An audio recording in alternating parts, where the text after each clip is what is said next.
യുവകഥാകൃത്തും മാധ്യമപ്രവർത്തകനുമായ അഷ്റഫ് അടൂരിന് വീടൊരുക്കാൻ സൗഹൃദ കൂട്ടായ്മ ശ്രമം തുടങ്ങി. മസ്തിഷ്കാഘാതത്തെ തുടർന്ന് പരിയാരം മെഡിക്കൽ കോളേജിൽ കഴിഞ്ഞ 4 മാസമായി അബോധാവസ്ഥയിൽ ചികിത്സയിലാണ് അഷ്റഫ്. അഷ്റഫിന്റെ ചികിത്സയും വീട് നിർമ്മാണവും ഒരു കടമയായി ചങ്ങാതിക്കൂട്ടം ഏറ്റെടുക്കുമ്പോൾ കൈത്താങ്ങുമായി എത്തുന്നത് ജീവിതത്തിന്റെ നാനാതുറകളിൽപ്പെട്ട വ്യക്തിത്വങ്ങളാണ്. മരണം മണക്കുന്ന വീട് അഷ്റഫ് അടൂരിന്റെ ഒരു കൊച്ചു കഥയുടെ പേരാണിത്. ഇത് മാറ്റി ജീവിതം സുഗന്ധം പരത്തുന്ന വീടാക്കി മാറ്റുകയാണ് സൗഹൃദ കൂട്ടായ്മയുടെ ലക്ഷ്യം. അഷ്റഫിന്റെ ആശുപത്രി ചെലവുകൾ സുമനസുകളുടെ സഹകരണത്തോടെ നിർവഹിക്കുന്നത് KP സുധാകരൻ ചെയർമാനും വളപട്ടണം കൺവീനറുമായ കമ്മിറ്റിയാണ്. ആശുപത്രി വിട്ടാലും ദീർഘകാലം മികച്ച പരിചരണം ആവശ്യമായ അഷ്റഫിന് വിശ്രമിക്കാൻ സ്വന്തമായൊരു വീടില്ല. ഈ സാഹചര്യത്തിലാണ് ജീവിതത്തിലേക്കുള്ള മടക്കയാത്രയിൽ അഷ്റഫിനും ഭാര്യയ്ക്കും പറക്കമുറ്റാത്ത 2 മക്കൾക്കും ഒരു തണലൊരുക്കേണ്ട ഉത്തരവാദിത്വം സൗഹൃദ കൂട്ടായ്മ ഏറ്റെടുക്കുന്നത്.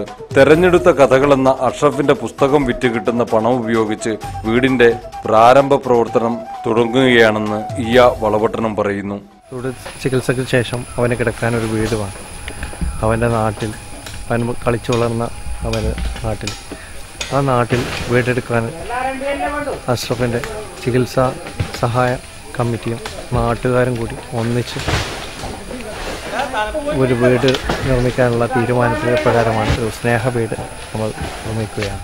അഷ്റഫിന് കുടുംബവകയായി ലഭിച്ച 5 സെന്റ് സ്ഥലത്തെ കട്ടപ്പുര പൊളിച്ചു നീക്കി പുതിയ വീടിനായി തറയൊരുക്കുന്ന പ്രവൃത്തിയാണ് ഇന്നലെ നടന്നത്.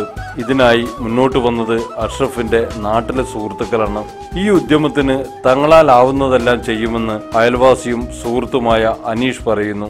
അഷ്റഫ് ഈ വീട്ടിലാണ് ജനിച്ചു വളർന്നത്. അഷ്റഫിന്റെ എഴുത്ത് തുടങ്ങിയത് ഈ വീട്ടിൽ വെച്ചാണ്. അപ്പോൾ അഷ്റഫിന്റെ ചികിത്സാർത്ഥം ഉള്ള കമ്മിറ്റി തന്നെ അഷ്റഫിന് ഒരു വീട് കൂടി നിർമ്മിച്ച് നൽകുക എന്ന രീതിയിൽ നാട്ടുകാരും കമ്മിറ്റിയും കൂടി ഉള്ള ശ്രമമാണ് നമ്മളിവിടെ നടത്തുന്നത്.